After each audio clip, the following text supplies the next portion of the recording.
maa ngi lay nuyu di la ziar di nuyu équipe bu Mbarmi TV ci liggéey bu rafet bi ngeen di def ndax vraiment bi ngeen ñëwee ba léegi moom gis nañ ni élevage moom avancé na parce que moom xeebu leen benn kii programme bu am ngir élevage rek Mbarmi TV ñi ngi fa di jàppale éleveurs yi loolu kon amuñ seen fay quoi dañ leen di remercier ndax vraiment gars yi ñi ngi jot information yi à temps réel kon loolu dañ leen ciy remercier waaw comme ni nga ko waxee nag yàlla def na maa ngi ci élevage bi comme champion yi nga lim yëpp vraiment ñu jaar si man yàlla def tamit ñu dem Saladam yéeg ci podium bi loolu tamit sant yàlla la quoi sant yàlla la mais actuellement nii nag comme question bi ma laaj yor naa jeune mâle boobu daal moom maa ngi koy préparé te am naa ci yaakaar incha allah bu ñu demee Saladam moom gis naa ko ci podium bi daal voilà. mais mën naa la laaj champion Moussa est-ce que tey jii am nga ay xar yoo xam ne tey jii yaakaar nga ne Saladam bi juróom rek laa bëgg nga léewal ma si duñ wàcc juróomi kii ndax nag yàgg nga compétir xam nga Saladam suspense yi xam nga ni muy demee juróomi xar rek laa bëgg nga wax moom. waaw question boobu nag xam naa dama koy moytu xam nga sama profil moo ma mayul xam nga may cité quoi parce que tamit wax dëgg yàlla am na ay xar yoo xam ne nag. mais sànq président Abou cité na fi ay xar yu mel ni bâtonnier yu mel ni Bagdad yu mel ni Grand Rane yu mel ni Maxusey yu mel ni Diaspora yooyu yëpp cité na leen. waaw yooyu yëpp ñu ngi ci biir yooyu yëpp ñu ngi ci biir parce que xar yooyu mu cité yooyu yëpp ay champion lañ tey xar yu ñu am yaakaar la mais xam nga li tax man du may bëgg di lim parce que mën nga lim fàtte benn xar xam nga ak élevage xam nga rek mën nga tey par exemple mën nga am maal ma lim comme yeneen maal yi comme ni ko Abou limee ma fàtte sa maal peut-être nga gis sa bopp xam nga yooyu tamit ne Moussa kat dafa xeeb sama maal wala dara xam nga loolu tax man du may faral di cité daal mais maal yooyu mu lim yëpp tey comme ni nga ko waxee moom vraiment ñoom ñëpp ay champion lañ te ku ci ne mën na gagner sa morom. ban xar moo ëpp sens si Saladam bi si maal yi lan critère lay am nga xam ne tey jii dina am sensu gagner Saladam bi. waaw maal bi ëpp sens moom pour gagner ko moom day nekk maal boo xam ne maal bu pare parce que actuellement nii maturation yi fi mu nekk nii élevé na trop kon nag xar bi war a gagner moom dina gudd dina njool dina rëy ba pare dina diis ba pare dina indi état corporel bu rafet voilà xar boobu moom moo ëpp sens parce que instant yi moom maturation yi am nii actuellement nii moom pour xar jël ko moom di nga atteindre moom maturation yooyu comme ni ma la ko expliqué di nga njool di nga gudd di nga rëy di nga diis voilà. waaw kooku champion Moussa Yade la donc kenn dootu ko présenté ci élevage tey jii tamit ay ndaanaan yu bëri gis nañ leen fii ñu ngi taxaw ku mel ni Diagne Modou nga xam ne expert la ci élevage bi di ci liggéey boo am solo macha allah champion Diagne ñu ngi lay nuyu bu baax di la ziar. waaw daa maa ngi lay nuyu di nuyu waa Mbarmi TV yëpp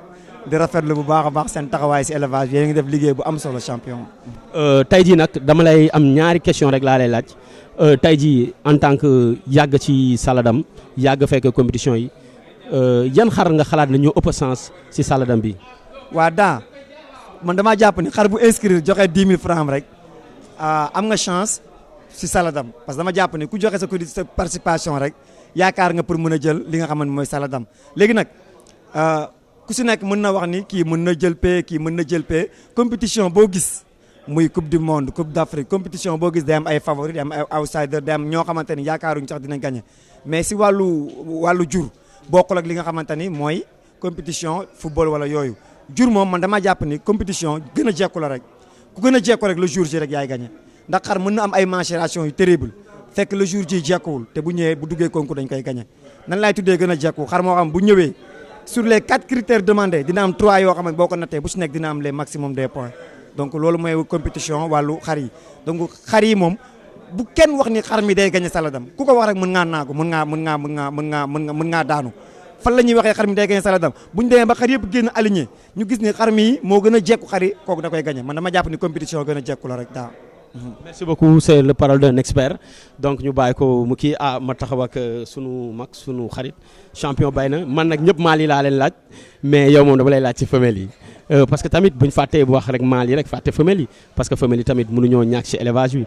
parce que tey ji champion ñu fi tuddee yëpp xarit jigéen yee leen jur macha allah donc champion bay na ñu ngi lay nuyu bu baax di la ziar di la dalal ci Mbarmi TV di la dalal fii ci bergerie Galaya mais tey ji champion nan nga gisee tey ji Saladam bi après tamit nga dugal ma ci li nga xam ne mooy femelle yi ak maal yi aussi. waaw macha allah Saladam moom vraiment waaw maa ngi leen di nuyu di leen fay. waa Mbarmi TV man la Bayna Touré bergerie Serigne Fallou Mbacké maa ngi leen di nuyu di leen ziar di leen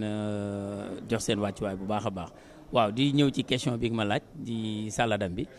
waaw Saladam ban ngay laaj bu bi ñuy jëm ok d'accord. bi la laajul bi ñu jëm ba lay laaj yi passé waaw Saladam bi ñu parce que li tax ma lay laaj loolu mooy Saladam bi ñu ñëw moom dafa nekk benn affaire boo xam ni mun naa ne la heure bi ku ci wax boo moytu di nga juum parce que lu tax mooy gars yi dañ ko préparer façon préparation boo xam ni yombul que vraiment nga jox ci kenn faveur parce que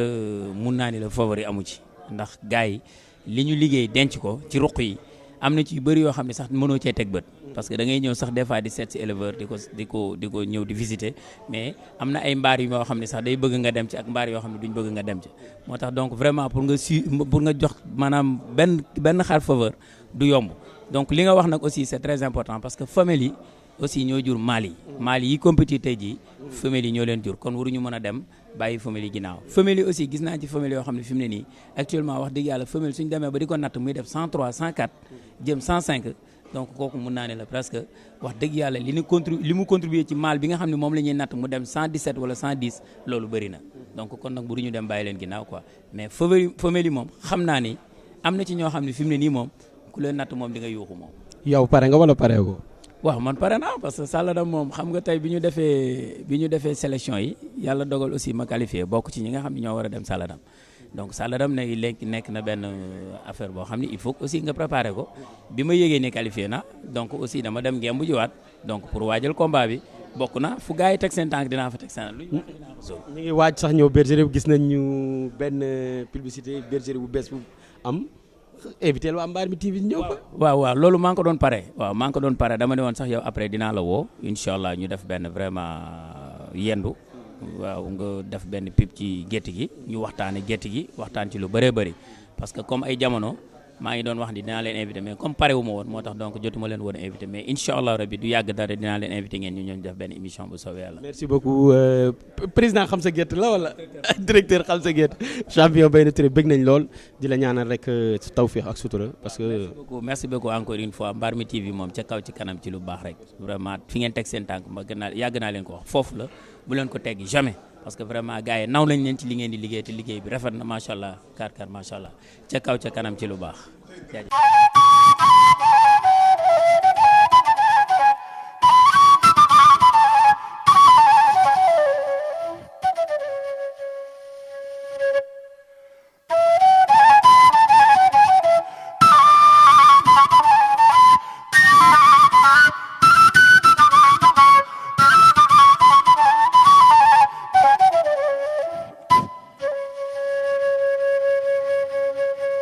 vraiment ñoo ngi bég bu baax a baax initiative bi ngeen jël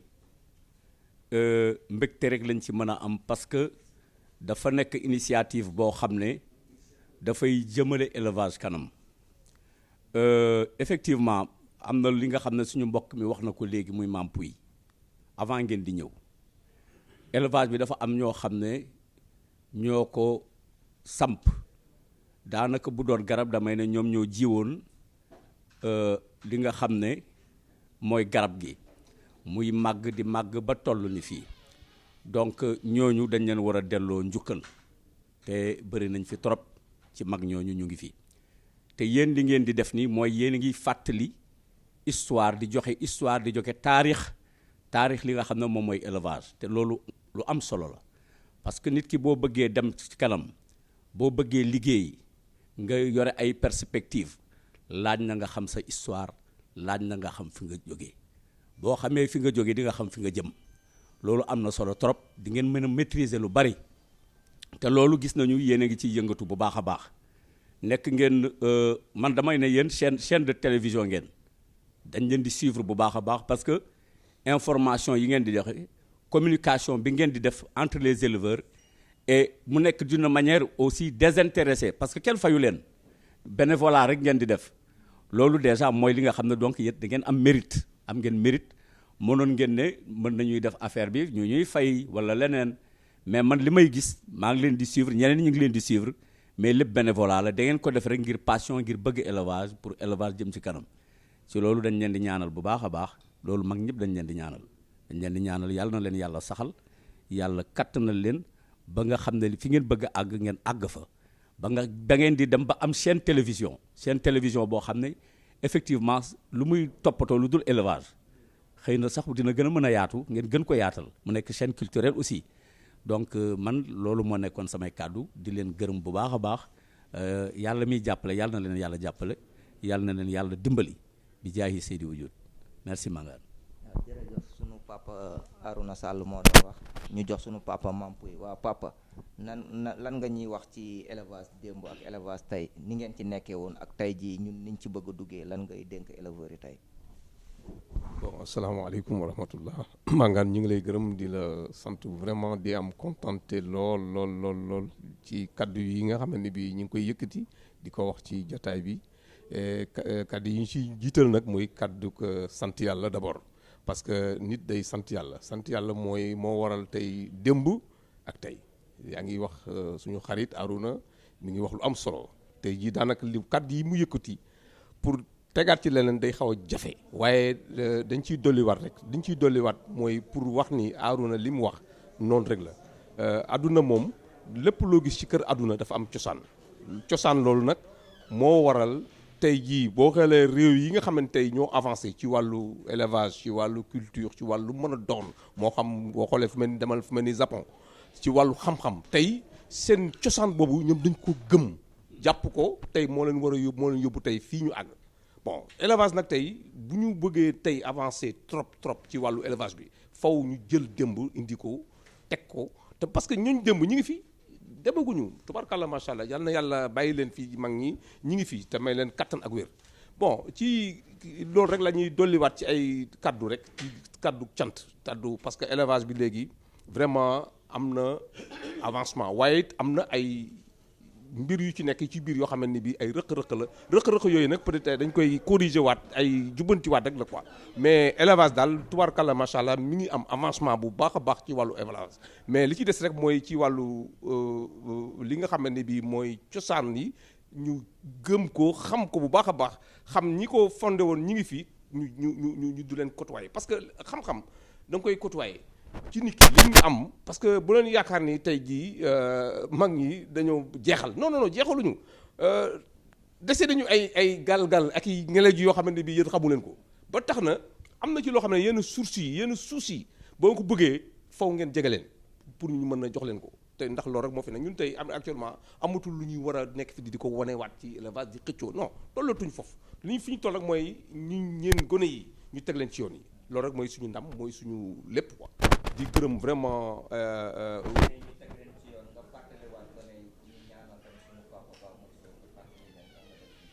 voilà donc mooy li ma wax léegi sànq rek c'est-à-dire tey jii ñun kàddu ñuy yëkkati nii di ko wax bokk na ci ki nga xamante ne bii muy icône boo xamante ne bii ci wàllu élevage muy Mansour Mbodj daf ci def ci wàllu élevage vraiment nit la ko xamante ne bii ku laabiir la ci li ko yàlla dénkoon ci wàllu élevage bi daf ko doon partagé. ci li nga xamante ne bi amoon na ko parce que ñun ñu tey lépp lu ñu mën a am ci élevage bi bokk na ci li nga xamante ne bi daf ko daan na ko participer ak ñun di ko yëkkati di ko teg suñu loxo ci ay suus yoo xamante ne bi bugguloon mu tasaaroo pour mu bañ ko perte mu yëkkati diñu ko dénk muy ay ñoom dammeel yooyu ngay dégg noonu ay ñoom Tyson Junior yooyu lu ci nekk rek mu foo na ko yëkkati teg ko suñu loxo kon donc loolu dafa bëggoon élevage bi gën a avancé bëri na fi tey ñi ñuy tudd ci élevage kenn ku ci nekk am na ñoo xamante ne bi séq na ak ñoom ci wàllu teranga boobu lu mel noonu kon donc ci côté boobu rek laay wax ci côté Mansour di ko ñaanal suñu borom guddal fanam te ànd ak wér vraiment loolu dañ koy def parce que ku suñu mag la joo xam ne daf ñu jàppale ci bépp côté nag di gërëm vraiment émission bi ni nga ko waxee ci wàllu élevage daal tey am na jéego yoo xam ne am na ko mais dafa war a yokkuwaat loolu nag bu ko bëggee faw ñu jege mag waaw maanaam bu ñu bëggee mu gën a avancé waat faw ñu mu gën a yokkuwaat waaw ñu jege mag ñi waxtaan ak ñoom parce que am nañu loo xamee ne wax dëgg yàlla dese nañ ko waaw bu ñu ne rek dañoo mag nañu non fekk am na ci loo xamante ne bi parce que mag dafa ànd ak yàlla waaw loolu moom ala kulli ali ñëpp xam nañ ko. waaw salaamaaleykum waa Mbarmi TV monsieur Mangane ñu ngi leen di ziar di leen nuyu bu baax a baax di rafetlu seen liggéey man macha allah dama xawoon absent du pays maa ngi woon bitim réew mais maa ngi leen di suivre gis naa liggéey bi ngeen di def maa ngi woon Bamako mais maa ngi leen di suivre tout le temps di leen sant di gërëm mag ñi toog nii Chérif Aïdara Cheikh Silla Arona Sall Mbuub Ibrahima Mbuub ñi nga xam ne wax dëgg yàlla miin naa leen lool ci milieu élevage bi nag bon man dama xawoon a déconnecté année yi mais wax dëgg yàlla bon ci bu ñuy wax ci précurseurs yi comme ni ngeen ko waxee noonu la man je crois que en 82 83 ci laa njëkk a samp mbaar fii malgré que bi ma nekkee xale ba léegi mosuma cee jóg zone de captage yàlla dogal période boobu ma xamante ak Mamadou Diallo yàlla na ko yàlla xaraajana mag ñooñu ñu jar a gërëm lañ jar leen ñaanal man élevage bi ñi ma gën a marqué Mamadou Diallo ci la bokk Pape Koli Sarr ci la bokk Pape Koli Sarr dama ko daan wax tu es mon maître Pape Koli Sarr guddi bëccëg n'importe quelle heure yee naa ko ne ko dama am xar mu am lii dama am xar mu mel lii dana la jox conseil vraiment boo ko defee ak commissaire Ñing bi Yoff commissaire Ñing man mooma njëkk a jaay xar benn femelle boobu ñu ngi wax léegi prix yi waaye prix yi yàgg nañu cher 91 jaay na ma benn femelle 1,2 million femelle ba macha allah benn femelle la moo tax mensuration yi ñuy wax léegi ma ne femelle boobu bu fekkoon ne tey mi ngi fi am na maal yi coow moo leen man ci port corne nag lépp corne yi comme biche bi ma ko jaay bi ma ko dee sama kër yëpp koñ bi yëpp dañu faax ñëw ñemewu maa wax sama waa kër rek lu ma ko jëndee donc ñu leen di ñaanal ñoom ñëpp ak Alaaji Taala Mbóoj Alaaji Taala Mbóoj ci ñi ma gën a marqué la bokk parce que dafa amoon place ci biir daralu Dakar aménage ko Sotiba aménage ko ku bëggoon gis xar mu rafet da ngay dem Sotiba mu nekk fa ba finalement mu toxu mu yóbbu gerte ga Pikine parce que période boobu mi ngi voyage effectivement Ibou Kébé jaar na ci sama loxo mais yàggu fa parce que ci abu laa ko jëlee donc dañoo defoon échange ma jox ko frère góor gi boobu ñu daan wax Mansour muy maal bu exceptionnel abal naa ko fii ba Mboro def na fa 3 mois daanaka zone boobu ku fa am xar mu baax ci foofu nga ko jëlee Mbay Njaay Mboro moom laa ko abal mu def fa 3 weer mais lu mu daan am ci doom macha allah dañ koy seetaan bi ma toxoo zone de captage ma dem ak ñoom Dougar pratiquement éleveur Sénégal yëpp dañ fa daan daje les week-ends moi je crois que élevage bi suñ bëggee mu dox noonu lañ koy doxale yaakaaruñ ci xaalis yaakaaruñ ci dara mais dañoo bokk passion bokk bëgg-bëgg donc dañu war a mën a di jàppalante man boo gisee depuis quelques années ma ne naa toog sama roq la rek la mais dañu dénaturer vraiment li tax ñu doon ñu sosoon Adam dañ ko sosoon parce que dañ doon jàppalante da ngay gis ku am benn maal léegi indi ko mu tëb xaru yëpp pratiquement man indi naa ay maal ay femelles yoo xam ne dama ko indi ci abu wacc leen fa pendant presque 1 mois ñu tëbb foofu donc loolu la ñu war a delluwaat mais bu fekkee ne dañu kenn ku ne toog ci sa ruq di wax à gauche à droite bon finalement dafay xaw a yàq li taxoon ñu sos Adam Ibou Kébé effectivement maa ngi ko suul Dougar la wàccee liggéey donc avant loolu amoon na maal bu ñuy wax borom daara ji kooku it pratiquement def na fi résultat yu doy waar ci vieux sëy la mujjee donc moo joroon Moustapha bu Ablaye Jong donc je crois que fiara yi fi njëkk man la waa fiara daan bind donc ñu dem man ak Ablaye Jong ñoom ak Mampoy bi ñoo fa njëkk exposé ak loobu Tiwaawan Pape Lo waaw ak Pape Lo donc ma leen daal di gërëm di leen félicité di leen ñaanal ngeen def ni moom wax dëgg yàlla dafay tax affaire bi gën a huilé dafay gën a dox waaw léegi daal moom rafetal ñu jàppoo je crois que élevage bi fu ñu ko bëgg a yóbbu danañ ko fa yóbbu incha allah.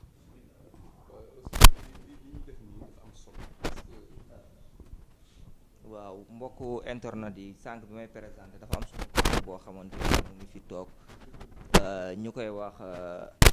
Papa Ibra Mbuub borom Géejawaay moo fi yoroon maal bu ñuy wax Kutaay doomu Maxtuum bi ñun yàgg nañ jógee jàmm gën naan dañuy seeti ji Kutaay marché waaw kii mooy borom moom moo fi yoroon tamit Rona Blanc bi njëkk a jël première édition cercle des éleveurs muy sanwu Cheikh Diop bi njëkk a def 150 kilos moom moo ko moomoon ñu koy wax Rona Blanc 2017 tamit doomam moo ñëwoon di Cheikh Makhtou Bass yokkaat poids bi def 156 kilos yaayam di doomu Kutaay ñu jox suñu papa Pa Ibro Mboup am na lu mu def lu rëy ci càmmu Sénégal fii. jërëjëf waa Mbar mi TV ñi ngi leen di sant ñi ngi leen di gërëm seen liggéey rafetlu nañ ko lool macha allah dañ leen di suivre xëy na du ñu pare lu ñuy commenter rek wax waaye dañ leen di suivre toujours seen émission macha allah liggéey bi rafet na comme ni nga ko waxee man ñi ma toogal nag ñooy sama doyen ci àmm gi parce que Cheikh ma ne toog yaakaar naa maal bi ma jëkk yor moo ko juddlu waaw ñoom ñooy sama doyen sàmm gi mais xam nga comme ni ngeen ko xamee rek càmm gi man dama absenté woon bitim réew lu yàgg càmm gi man yéex naa ki dugg parce que 2004 laa ki dugg première foire bi ma def mooy première foire bi ñu njëkk def Obélix foofu laa jëkk a demee foire ci càmm ñoom ñii nag moom xam nga ay càmm avant 2000 la ñu kii 2000 comme ñooy samay doyen am na ci xar yoo xam ne si ñuy wax nii fekk naa leen fi mag lañu am na yoo xam ne si fekkuma leen fi mais def nañu suñu waar daal ci wàllu càmm parce que suñu bëgg-bëgg la comme ni ñu ko waxee passion la ci ñun parce que waxam na ngaa judd ci càmm ba nga juddoo la nga jëkk def mooy sàmm avant nga def daara sàmm nga jëkk def kooku la ñuy wax lawbe moo neex a jàngale pël kon càmm moom dañoo dikk dugg ci laadum mais bi laadum fekk na ay xar yu am valeur suñu gétt avant ñu dugg ci laadum parce que man may dugg ci laadum yogg naa xar yoo xam ne si macha allah xar yooyu docteur Niang moom moo tax mu jël leen fa maa ngi ko jaay Basfal papay kii mi ngeen xam waaw papay booy bi ngeen xam nu mu tuddati Njaga papay Njaga waaw moom laa joxoon xar yooyu après nag ki laa dugg nag génne lépp nag ci laadum yi ba comme ni ma duggee ci sanwu bi ma jëkk jënd mooy comme sanwu sàll bi nga xam si ci bu kii la bokk ni ñu ko waxeeti ci saa njàmbur la bokk jóge fa dugalaat sanwu nu mu tuddati bi bu Mansour bi non avant maxtum bi kii dugg na laaw la cat dugg na gannaaw gi nag ma dugal maxtum bi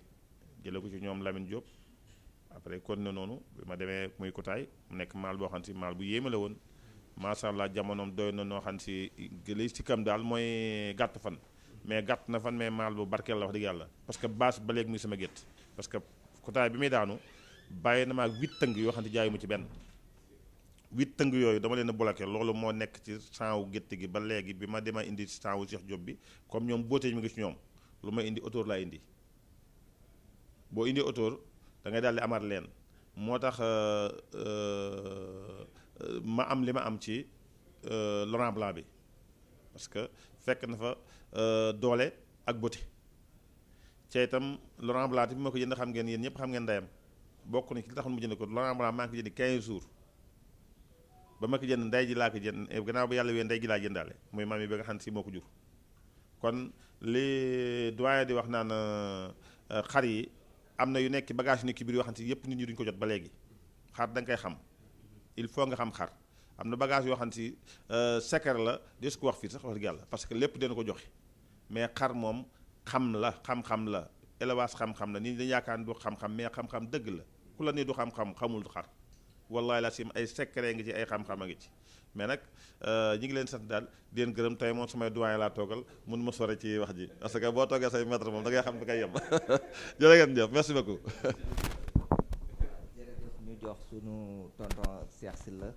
waaw boroom xalifa kii moom moo juddule xalifa waaw moom moo yoroon tamit femelle bi ñuy wax joli boobu la ñu teg si Tyson Junior mu jur xalifa boobu moo jur Abdou Fall bii ñuy tiitaroo tey papaay Xurey Sin ak Pam Ndaw. asalaamaaleykum maa ngi leen nuyu waa Mbar mi TV di nuyu doyen yi ñu toogal ñi yëpp xam naa ni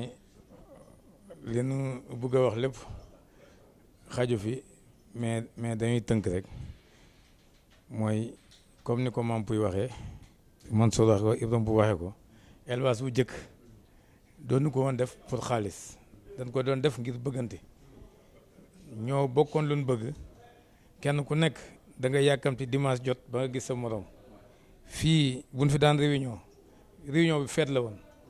ñëppay ñëw buñ paree par ay groupe lay doon groupe bu nekk ànd da ngay wër ba jant bi soo minuit nga ñibbi sa kër waaw minuit nga doon ñibbi sa kër ndax bëggante ak soppante waaw kon boog loolu moo nekkoon sens élevage xar da daan am di jar 500000 di wër di jar 500000 di jël 500000 ba xar bi daanu prix boobu du yéeg am na ay xar yu bari même prix boobu mulaay ay sadam yooyu yëpp 500000 lay jar da doon wër Ibou Kébé bi ngeen fi tudd sàng nii nit ñu danoo toll si bëgg xar ba nga xam ne boo gisee xar bu lay impressionné doo nelaw Ibou Kébé suut bi ma ko jëkkee gis guddi gi nelawuma wallahi Sall moo ko jëlee jeune mal Tëngéej parce que man dama amoon habitude bu may wàcc damay jaar kër Sall bu amee andee lu bees daf may woo balaa kenn kii mu woo ma ne ma andi naa gan bi ma gisee Ibou Kébé dama ne ko xar bi foo ko jëlee yow xamoo li nga andi fii lii wax ni xar dañ koy xam xar ki ko xam lim si yëg moom rek ko yëg boo gisee champion yu bari ñun ñu kii gis nga du xalifa rek moom soli maa ko juddulu yaayu xalifa maa ko juddulu waaw moom ak Alioune Soutin bay di jaw moo ko yoroon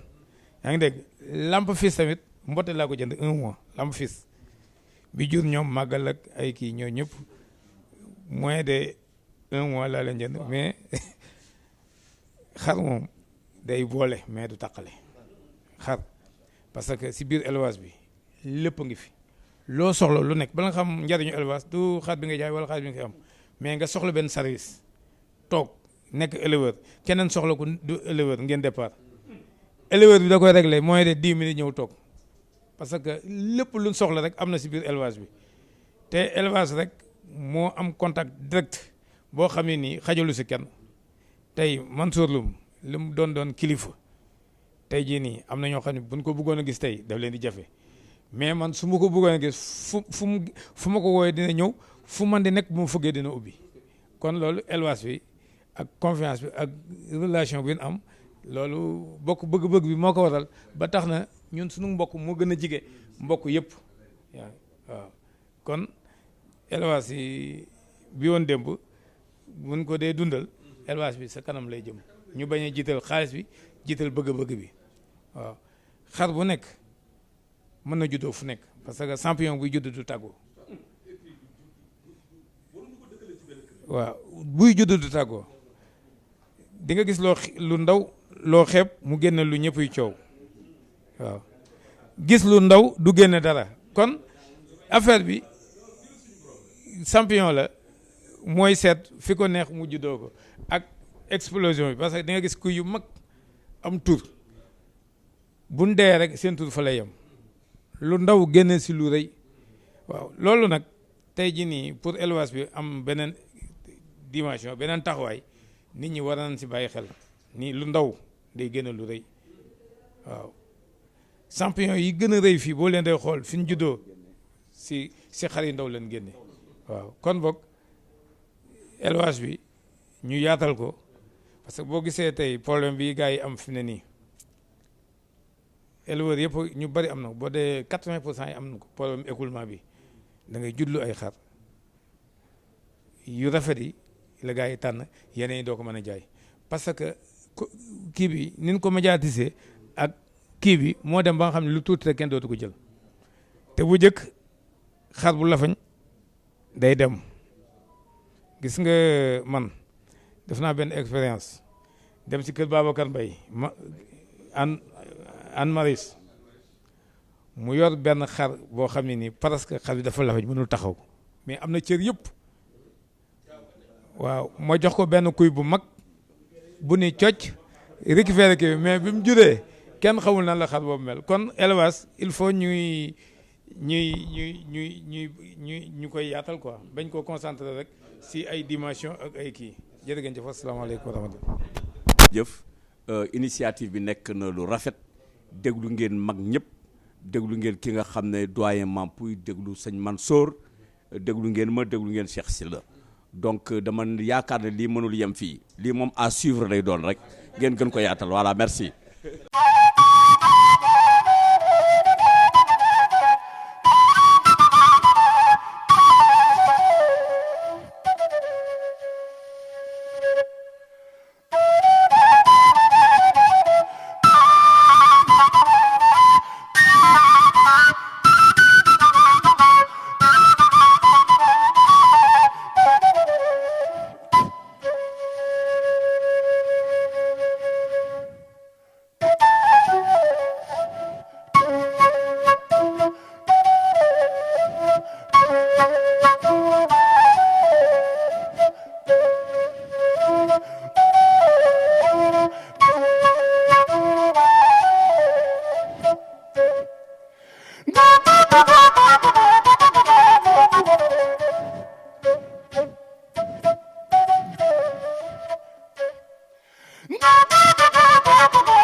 asalaamaaleykum mbokku internetu Mbarmi TV asalaamaaleykum mbokku Facebook Mbarmi TV ñu ngi leen nuyu fii si terrain Coco te regroupement des éleveurs de la banlieue di fi def seen 3e édition te Ousmane Sène di président bi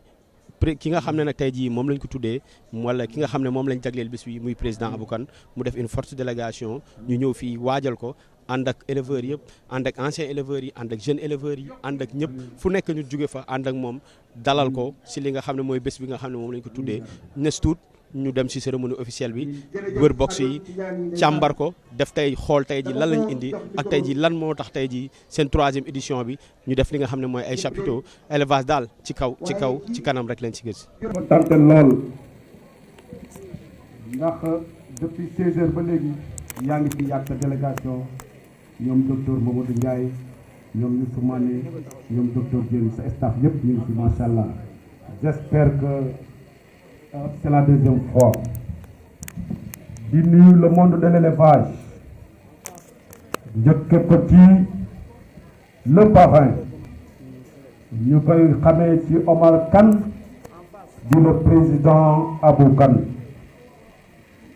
Le choix du parrain dafa leer di ne suñu première édition ñu ne nañ ko jox le premier magistrat de la ville de la commune ñu ne deuxième bi nañ ko joxaat encore le deuxième magistrat de la commune Malika. Cette fois-ci nag ñu ne vraiment le parrain day doon ku nga xam ne histoire am marqué na l'élevage de Ladoum. Le choix a été porté sur le président Abou Kane. J'espère que Abou, ça c'est un mérite. loo moom la wax nañ la ko sa kër te gis nga bis bi ni la ko jëmale même carte de membre yi même carte yëpp affiche yi le parrain lañ ci def ñun loolu la ñuy jagleel toujours suñu parrain dañ lay wax ne tur bi benn nit moo ko moom mooy bébé bi toujours benn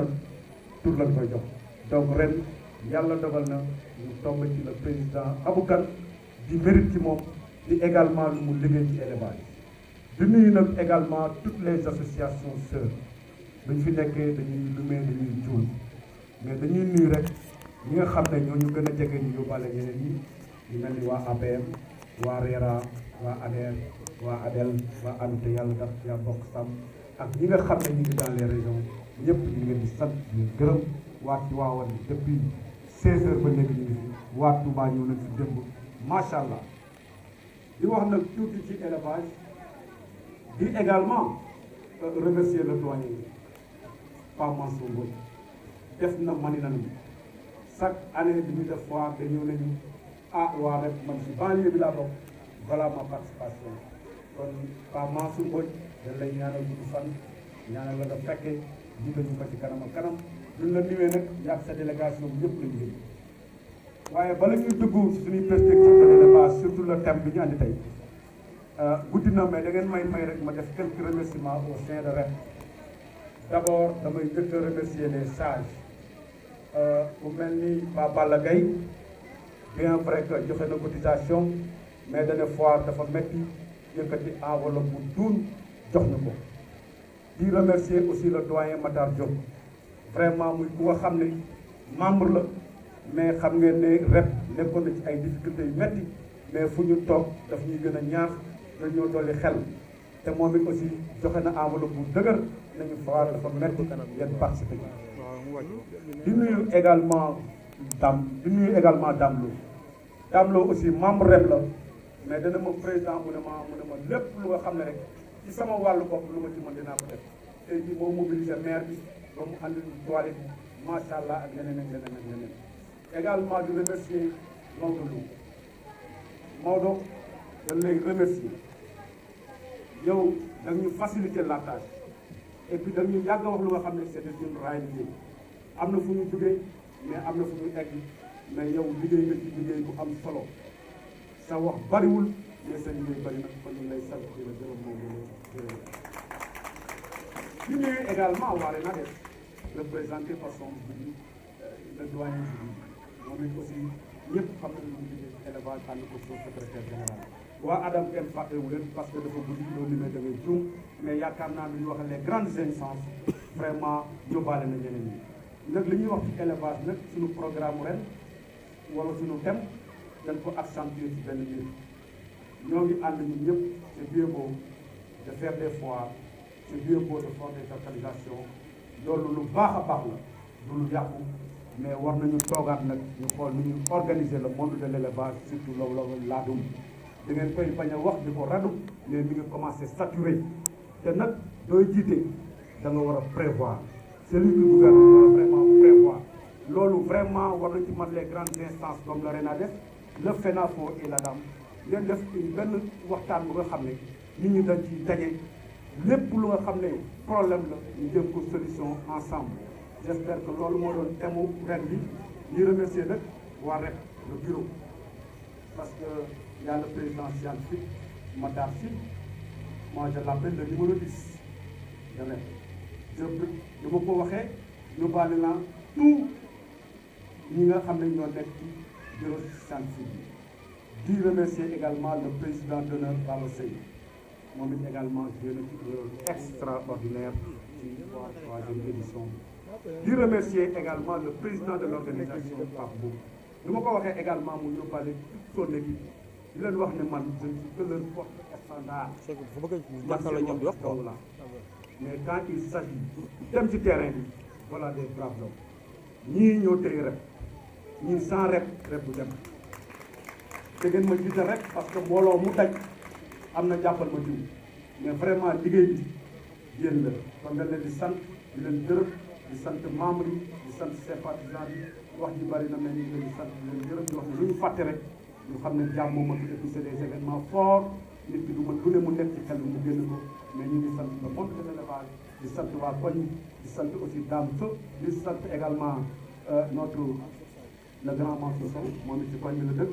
li ñu organisé bi daf ñu wax ne carrément man lu ma ci mën a jàpp dama ci jàpp parce que social ci lay dox te ñu ci social la ñu def kon doxal daje la ñu daje moom noonu fii macha allah ak représentation kon ñu ngi sant ñëpp fu ñu fàtte rek ñu xam ne wax moo yoon mais ñu ngi gërëm ñëpp di sant ñëpp wala salaam bi ngeen jëf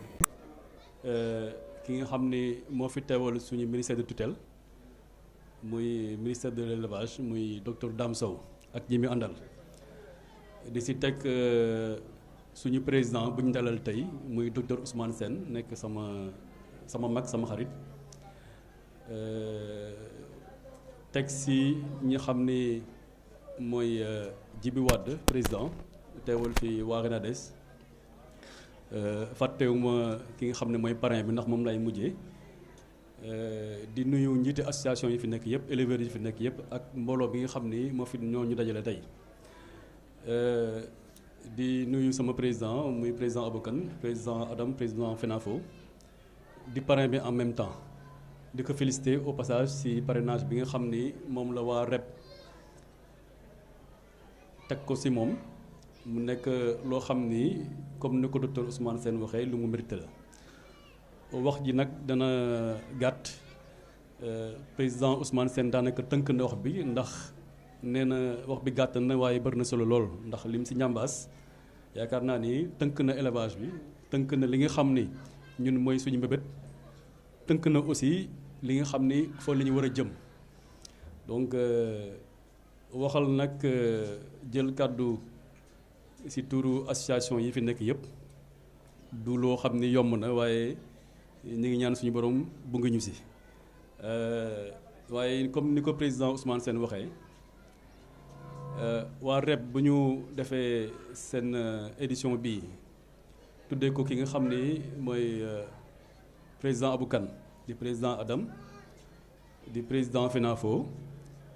moom ci boppam fu mu nekk daanaka président Renades nekk na fa président Renades fu mu nekk daanaka président FENAFO nekk na fa te daanaka ñaari kuréel yooyu tënk nañu association yi nga xam ne moo nekk ci biir Sénégal yëpp di def laadum wala muy def élevage intensif donc président Ousmane Sène kàddu yi nga xam ne moom la yëkkati mooy booloo bi nga xam ni ci lañ nekk te ñi ciy dox di ci def ay jéego donte nag ñi ngi ci yoon di ñaan yàlla suñu boroom mbébét yi nga xam ne ak li ñu bëgg ci dox boobu ñuy dox ngir lépp nekk benn suñu boroom àggale ko ci kattanu Rasulullah alayhi salaam loolu nag li muy firndeel mooy que yàgg nañ koo dox maanaam képp ku ayle c'est les mêmes associations qui se retrouvent loolu mooy wane ne que daanaka xol yi ak jëmm yi booloo nañu bu demee nag ba mu feeñ ci kàddu yi dañu ci di ci dox di ci yëngu loolu waxuto bu taseeg gestu la ñu sant yàlla di ñaan yàlla mu gën a rattaxal diggante yi ndaxte mooy tax lépp lu ñu sumb ñu mën koo daan élevage nag laaj na waxtaan waaye jàpp naa ne que waxtaan bi tàmbali na te ni mu tàmbalee rafet nañ ci njott bu baax a baax a baax a baax kàddu gu nag de foofu laa ko yemale ndaxte lu ci ëpp daanaka mouvance bi ñu xam ne moom la ñu dëgmal fan yii yëpp benn kàddu mooy jëpp si taje bi nga xam ni fépp fu ñu dem benn kàddu moo fay jub te kàddu boobu ñi nga xam ne ñoo jiite kuréel yi déggoon nañ si te ñu si sant bu baax donc tey nag dogal na président Abou Kane mooy parrain bi waaye du tee ndombal tànk yi nga xam ni moo aju si moom muy président FENAFO ak président Adam te légitimement donte Djiby Wade bi nga xam ni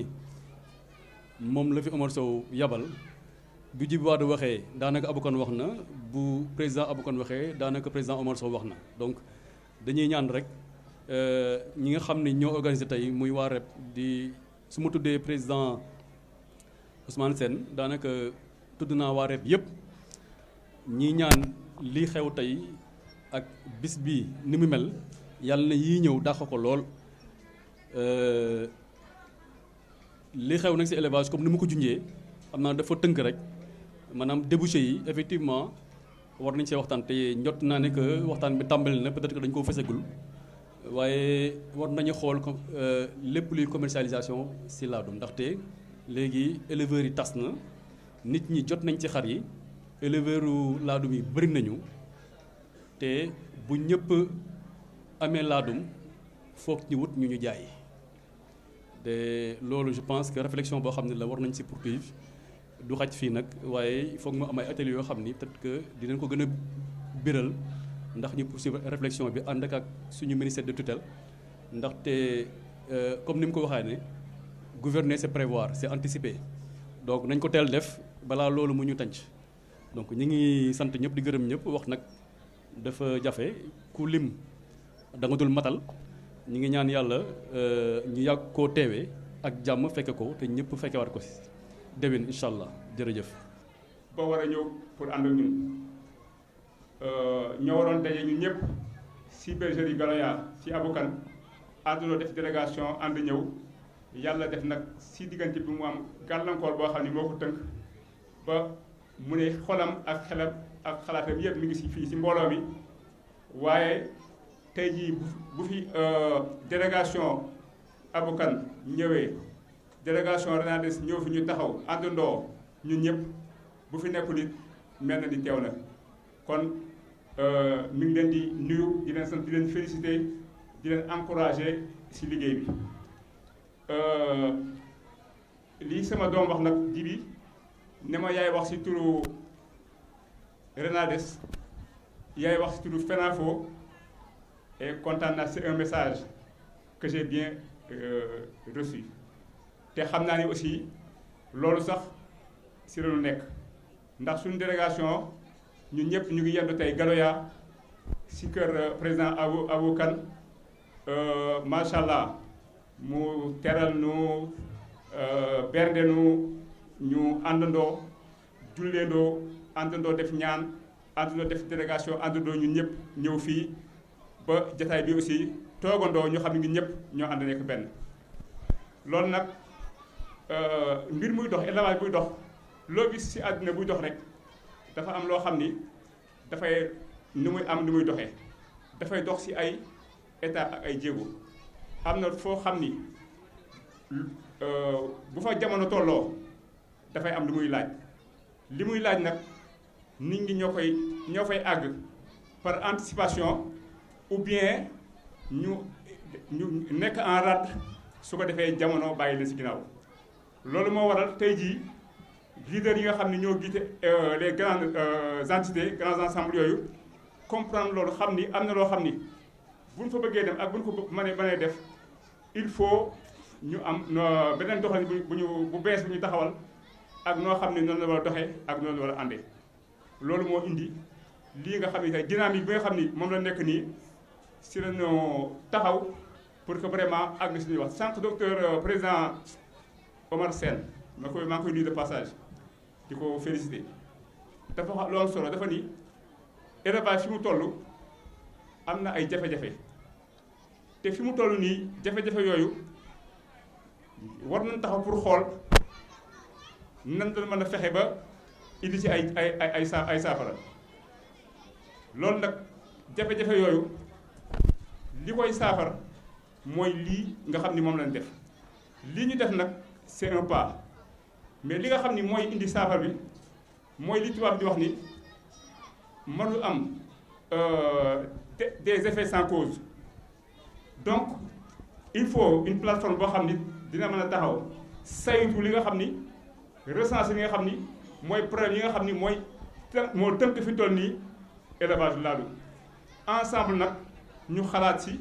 xool les voies et moyens yu ñu mën a def ba génn ci sànq wax na problème de mévente problème de mévente li ko indi déjà mooy une surproduction quand l'offre est supérieure à la demande c'est logique que kii dina am loolu aussi li ko indi mooy aussi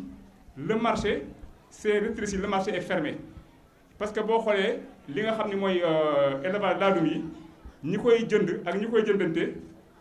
benn cercle fermé la boo xam ni si suñu biir éleveur lay yem loolu tam problème la pour ma bañ a guddal dama ni li nga xam ni moom la ñuy war a liggéey di ko war a dox il faut ñu toog ñu waxtaane ko mais buñ ko waxtaanee ba pare nag dafa am ñoo xam ni aussi ñoom ñoo war a porter loolu pour fi nga xam ni nit ñi mën na fa àgg wala mën na fa yóbbu ñoom ñu mën a àggal foofu loolu yóbbu ko fa ba li ñu bëgg ñu ñëpp am ko ñu am ko donc loolu daal c'est un appel que je lance ici xam ni aussi ñu ngi si te ñun ñëpp ñoo bokk bëgg-bëgg ñun ñëpp ñoo bokk bëgg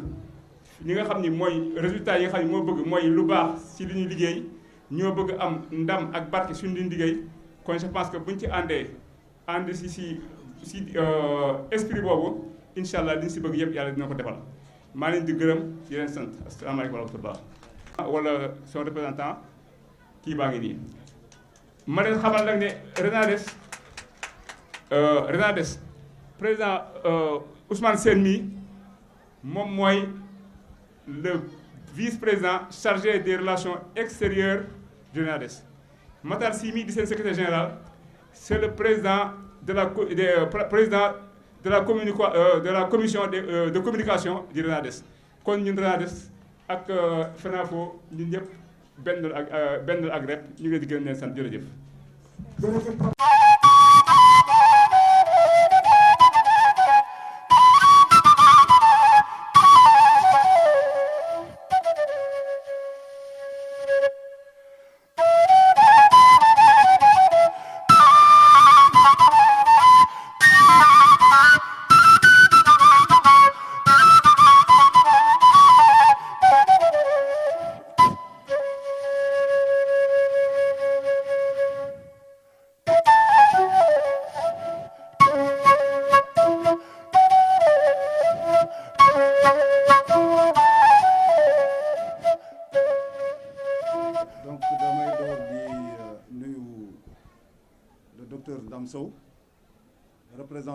Le directeur de l'élevage, représentant du ministre de l'élevage,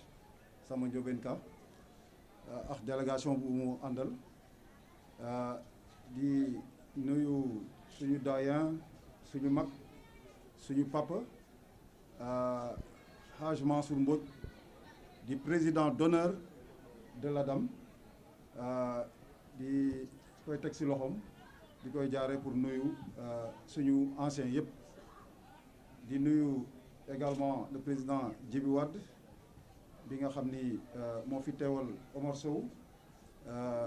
président Renades bi nga xam ni bëggoon nañu wax fa dëgg yàlla parce que ba démb ñu ngi doon coordonné si naka la nar a ñëwee mu am gàllankoor dernière minute sànq wooma vraiment ne di koy masow lu mu ñëwul di nuyu également le secrétaire général Khadim Thiam di wax tey ci turu association yëpp di fay jaaral pour nuyu association sœur yi fi teew yëpp di nuyu mboolemu éleveur u REP di koy jaarale ci seen président le docteur Sène di nuyu suñu mbokk yi fi teew yëpp dama ko doon fàtte kat maa ngi fóote di nuyu également suñu mon petit frère monsieur le maire Daouda Ndiaye waroon na fi teew nag waaye tout à l'heure la dem si bi ñuy julli mais nag bu doon suma sago xam naa ni dinaa ko wax comme suma rakk la bu doon suma sago mu teew ba ganam yi yëpp pare mu soog a dem ndax mu dégg lu ñu fiy wax parce que c'est le premier citoyen de la commune c'est le gestionnaire de la commune baax na su ñëwee fii événement bu mel nii yaakaar naa ni su fi amee tamit yombul du chaque jour lu fi am ce serait bien mu toog ñu waxtaan mu déglu ñu lu ñu koy wax déglu aussi représentant bi ministre bi lu mu koy wax pour que moom si biir gestion cité mu xam nu mu mën a séddee éleveuru diwaan bi waaye ñu ngi ko koy jéggal mais xam naa ni su ko gisee en privé dinaa xëcc nopp yi comme suma rakk la donc di commencer par féliciter le REP si vraiment li ngeen def fii ñetti édition yëpp je crois première édition bi ñëwoon naa deuxième édition bi laa raté mais ku gis lii xam ni vraiment def ngeen ay jéego yu rëy à tout point de vue soo xoolee bi ngeen di door Baba Seye bii taxaw fii bi ngeen di créer REP dafa ñëw ak délégation ñëw seet si ma mu ne ma Abou Kane ñun ay membre Adam la ñu créé nañu REP concurrencé wu ñu Adam mais c'est que suñu membres yi ñu si gën a bëri 90% yi dañuy soog a commencé amaguñu un certain niveau bu leen di permettre ñu ñëw Saladam wala ñu ñëw sectoriel moo tax ñu créé si suñu diwaan bi association pour mën a def foire ba am niveau bis bu ñu amee niveau nag ñu ñëw Saladam mais nag li may wax rek mooy Baba Seye léegi jot na ngeen ñëw Saladam léegi am ngeen niveau macha allah donc di leen di féliciter si loolu di féliciter si organisation bi nu mu rafetee vraiment macha allah leneen li di profiter rek comme li président Sène wax sànq par rapport ak thème bi naka la ñuy fexee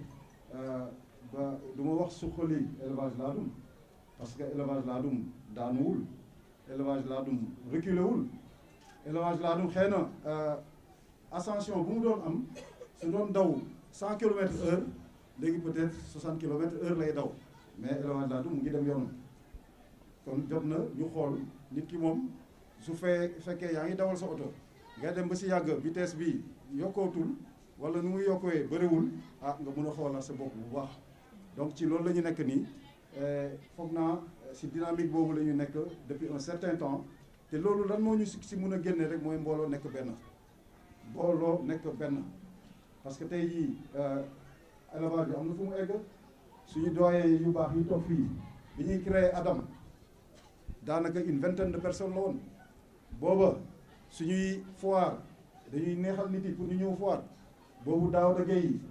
président xam sa gét moom lañ doon jox moyen mu jël otom dem jëli nit yi jëli leen seen xar seen biir kër pour dire que temps boobu foire nu mu demee woon mais léegi dem nañ ba nga xam ni nit yi dañuy fay pour ñëw foire dem nañ ba nga xam ni nit yi dañuy def sélection pour ñëw foire dañuy xëccoo donc élevage dem na te loolu yéen lañ koy jaajëfalee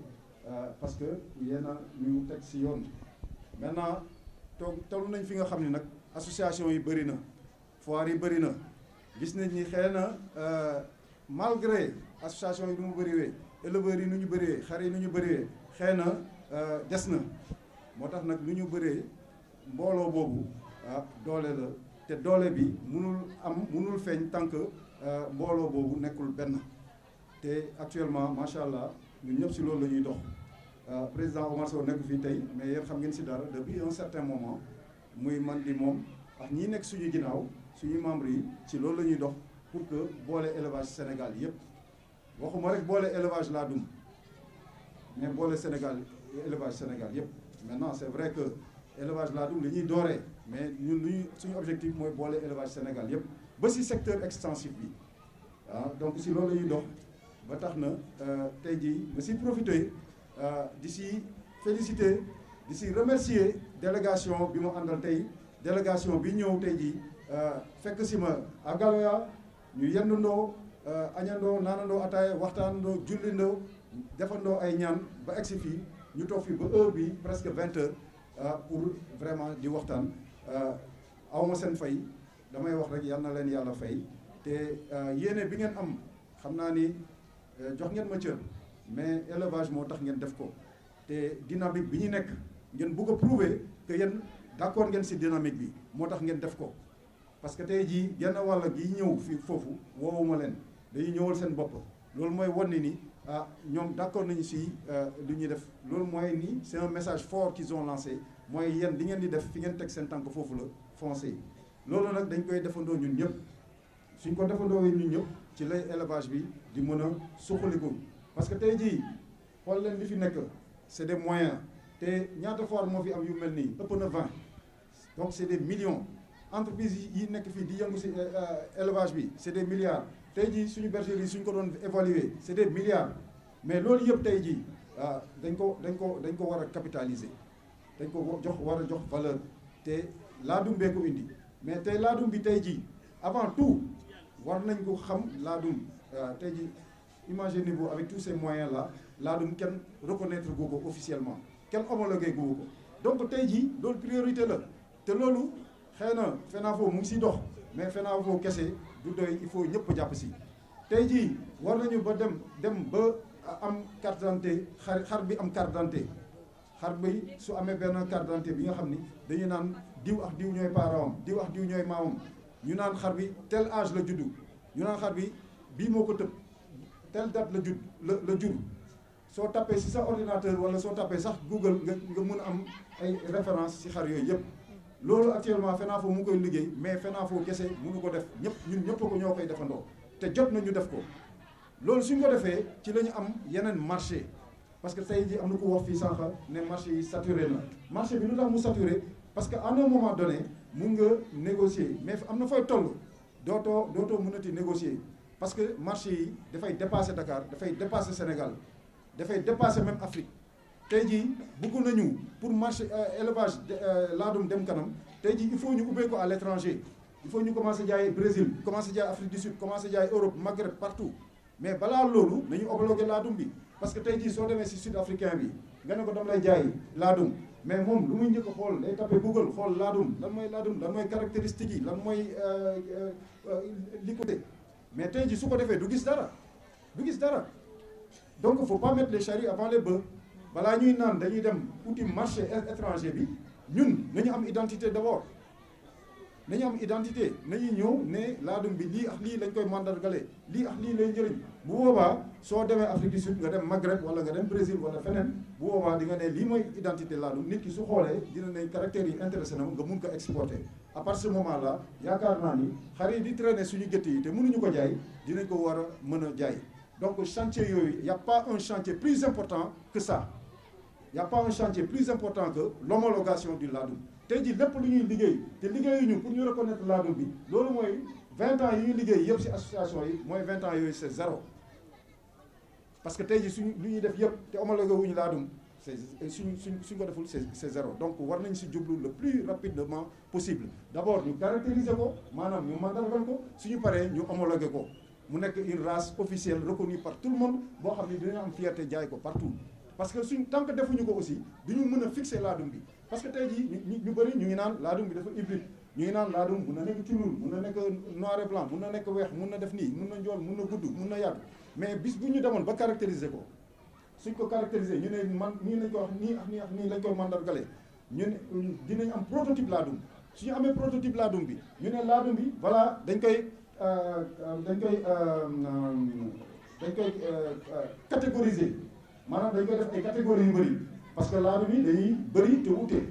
suñ ko defee ay catégories tamit suñ ko defee ñaar ba ñett ba ñeenti catégories boobaa première catégorie bi mooy nekk catégorie bi nga xam ni laadum ni ñu ko gën a bëggee boobu mooy nekk première catégorie bi te loolu def nañ ko suñu gétt yi ba pare parce que ñun ñëpp xam nañ ni gétt boo dem tey jii xar yi yemuñu prix te xam nañu ban xar moo war a jar 10 millions xam nañu ban xar moo war a jar 2 millions xam nañu ban xar moo ñu jaralul 500 000 loolu mooy ñun def nañ ko ba pare maintenant lii des mooy ñu officialiser ko bis bi ñu ko defee nag dina tax mu am tendance mooy lan catégorie première bi ñëpp moom la ñuy liggéey ku am deuxième da ngay ne damay dem première ku am troisième da ngay naan damay dem première donc ñëpp dañuy dem vers un sens ñëpp suñu demandoowee vers un sens loolu mooy indi homogénéité laadum bi bu boobaa ñëpp dañuy liggéey même robe ñëpp liggéey même guddaay même hauteur même bopp même lépp bu boobaa suñu demee dans les années à venir fii ak 10 ans 15 ans bu boobaa dinañ am benn laadum bi nga xam ni jëppay nuroo comme par exemple la race sardi wala la race soudanaise wala leneen nga xam ni léppay nuroo duñ toog naan ñetti couleur la wala ñetti couleur wala leneen donc dañuy ñaan nit yi rek ñu jàppale ñu si loolu ñu mën ko réaliser leneen li nag mooy ni aussi association yi dañ si war a accentuer aussi mooy la formation parce que tey jii dese nañu xam lu bëri tey jii suñu xar yi ñu ngi dee ndax toxémie ñu ngi dee ndax mamit ñu ngi dee ak feebar ak yeneen mais loolu yëpp di ko waral mooy ñàkk formation tey jii association yi dañu war a fulal formation yi nit yi war nañu xam bu dee toxémie naka ngay fexe ba nga prévenir ko ba nga bañ ko am au lieu que ngay faj balaa fexeel ba bañ ko am moo gën war nañu liggéey former éleveurs yi pour ñu xam pour naka ngay def pour sa xar bañ a am mamit war nañu mën a wax nit yi vaccin bii ak bii dafa obligatoire de telle sorte que yow yenn feebar yi rey suñu xar yëpp du ko am parce que soo demee si gétt yi la plupart feebar yi rey suñu xar yëpp ay feebar la yi nga xam ne suñu vacciné woon suñu xar yi du leen rey donc actuellement ñun ñooy tooñ suñu bopp loolu yëpp nag ñàkk formation moo tax maa ngi jégalu nag kàddu bi gudd na lool mais dama bëggoon rek vraiment je tenais à faire ce discours là pour xam ñun fan la ñu toll si liggéey bi te xam lan moo ñuy xaar di wax encore une fois mes félicitations aux éleveurs du REP di leen di jox dig daje au prochain Saladam bi nga xam ne mooy am du 17 au 27 janvier au CICES incha allah jërëjëf.